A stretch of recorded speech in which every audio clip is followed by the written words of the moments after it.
So now that Solomon Crowe has officially made his return to the independent circuit, the only thing left to do is to ponder just why, oh why, did his stint, his very weird stint in WWE/NXT just didn't work out. We're going to talk about that and a whole lot more, including why you should never manscape irresponsibly, right here on Dead on Dave Productions.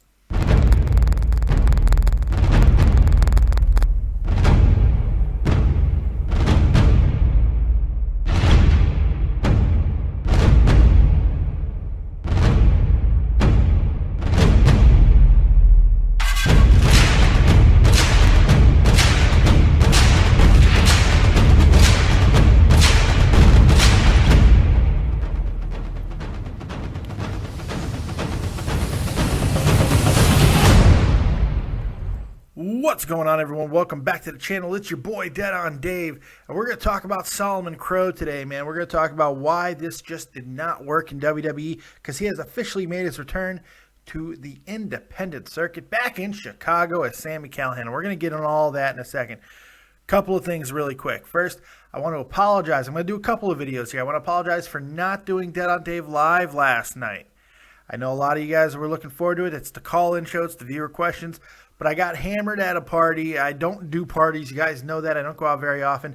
But it was my landlord's collective 100th birthday. Yes, they both turned 50 within a matter of weeks. So they did a 100th birthday party celebration. And I had to attend. And I got unbelievably drunk and started pounding beers like an asshole.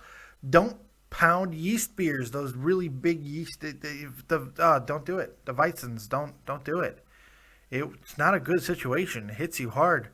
And I barely got home, and it was past 2 when we got home, so 2 in the morning my time, which is well past 8 your guys' time. So it doesn't matter for you guys, but 2 my time, I was exhausted.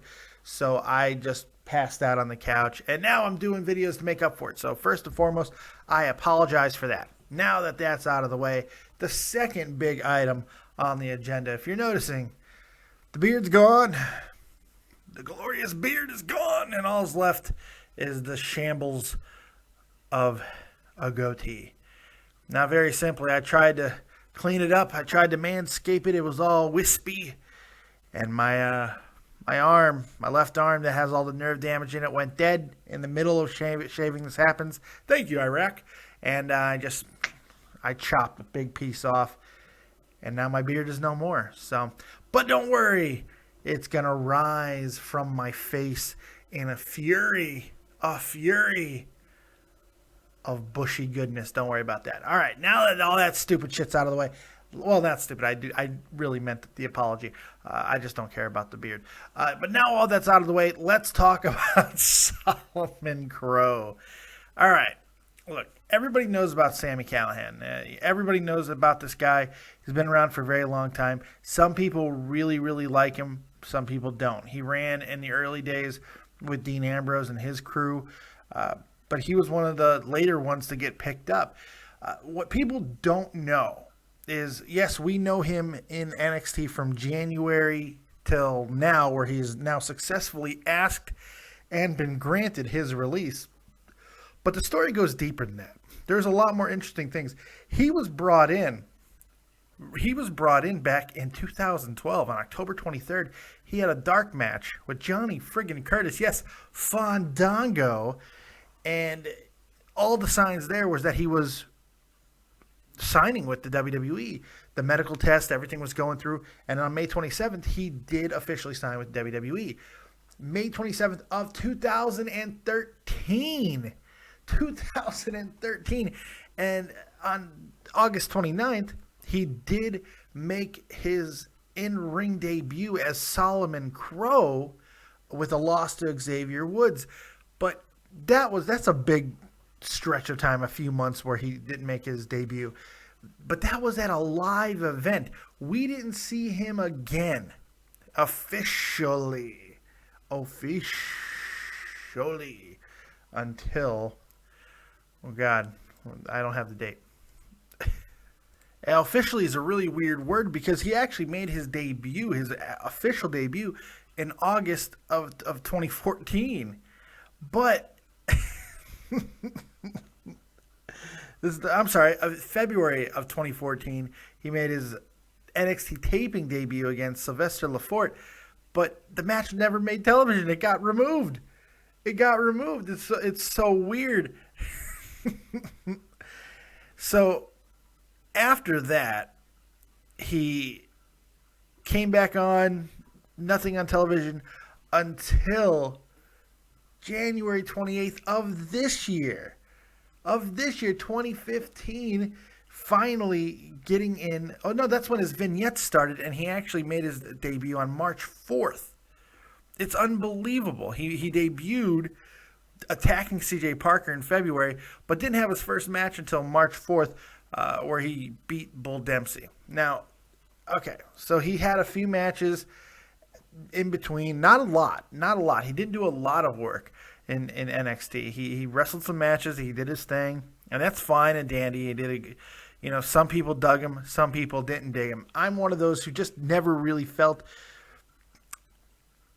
I wasn't invigorated by him. He didn't do it for me. I don't know why. Well, I do kind of know why. It's just it's a weird situation because I feel his in-ring style is so similar to Dean Ambrose. He's so weird and so herky-jerky, and we already have one of those. We have a Dean Ambrose, and I believe Dean Ambrose does it better. He's bigger, he's better, and the reality is, by the time Solomon Crowe finally made it on television, it looked like he stopped giving a shit. He looked out of shape. He was very doughy. He did not look like he had the same fire. I think that NXT was just a really bad run for him. He didn't like the way he was being used. WWE had a very off-kilt vision for him. They went with the hacker thing, which is fine, but nothing seemed to work. The crowd popped for him initially, but after that, they just started giving less and less of a shit, and it's because he worked bad matches. Uh-oh. Epic sneeze. Haven't had one of those in a long time. You know it's a good day when the sneezes get musical and epic. You know it's a good day, and it is. Look, the whole thing is it's bizarre. He didn't have very good matches while he was on television. I remember the Bull Dempsey match was just a train wreck. I didn't like that. I know I bashed it on this channel. And then it just he didn't have a very good match with Kevin Owens, and it was just kind of one thing after another, and then he just started losing after loss, and then you knew it was really over when they had him lose to Apollo Crews, which coincidentally and ironically was probably his best match in NXT, and then now he is asked for and received his release, and he got it, and now he's made his return to AAW in Chicago as Sami Callihan, going right back in to the main event picture on the Indies. People are going to love this guy no matter what. There's no question about that in my mind. And as they should. The guy is going to be a lot for some people out there. People love the guy, and that's completely fine.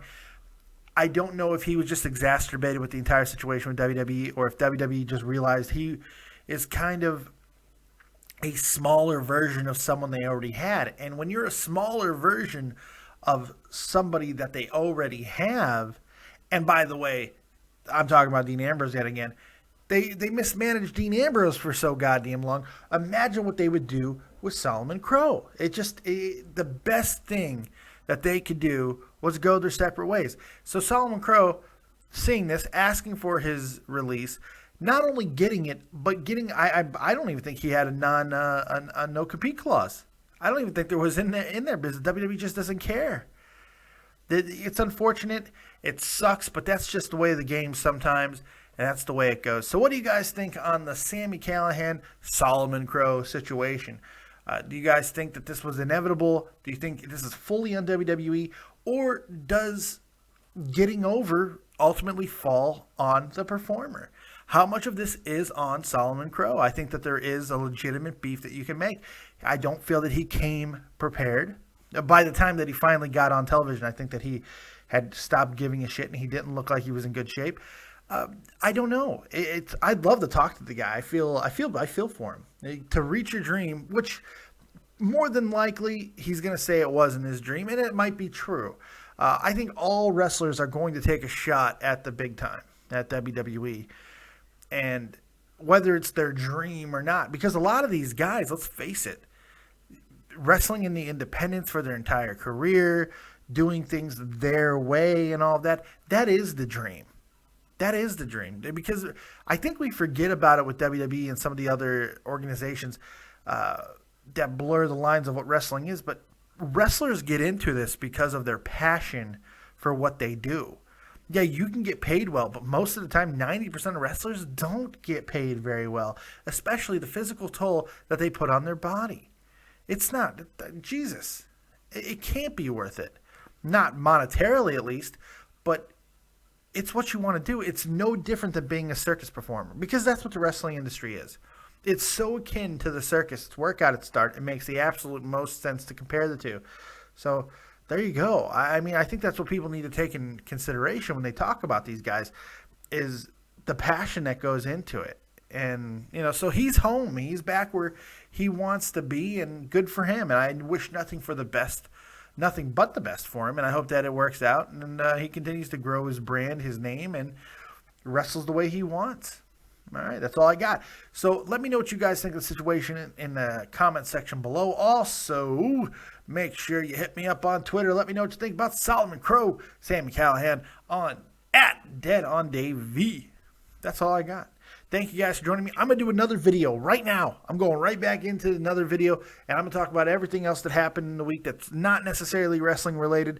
I'm going to make a more grand apology for my not showing up for Dead on Dave Live. So it'll be a Dead on Dave Live, not live. So make sure you check that out as well. I just wanted to do a Solomon Crowe video. Thank you guys. Appreciate it. 1,600 subs. You guys are awesome. We'll see you next time right here on Dead on Dave Productions. Like, subscribe, and share. And as always, if you don't have talent, have talented friends. We'll see you next time. Peace.